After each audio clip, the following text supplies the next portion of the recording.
You দিয়ে ধানের বোঝা মাথায় কৃষকের ছবি আঁকতে প্রথমে এভাবে দুটো লাইন দিয়ে একটা ধানের বোঝা এঁকে ফেলতে হবে। এরকম খাঁজ কাটা লাইন দিয়ে দিয়ে ধানগুলো যে ঝুলে আছে সেগুলো দিয়ে দিতে হবে, মাঝখানে এরকম কিছু টেক্সচার বা লাইন দিয়ে দিতে হবে।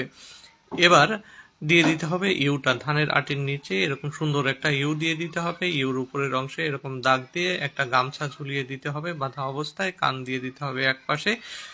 এরপরে চোখ দিয়ে দিতে হবে, চোখ দিয়ে নাক মুখ দিয়ে দিতে হবে। এরপরে গলা দিয়ে দিতে হবে, ঘাড়ের লাইন দিয়ে দিতে হবে, ইউ দিয়ে গেঞ্জির লাইন দিয়ে দুই পাশে দুটো লাইন উঠাই দিতে হবে, হাতের লাইন, হাতটা এখান থেকে এভাবে ভাঁজ হয়ে আসবে।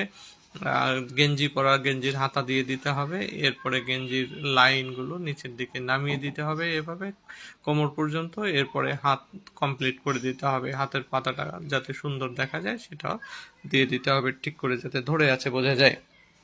এবার তার লুঙ্গিটা কাঁচা অবস্থায় পরিয়ে দিতে হবে।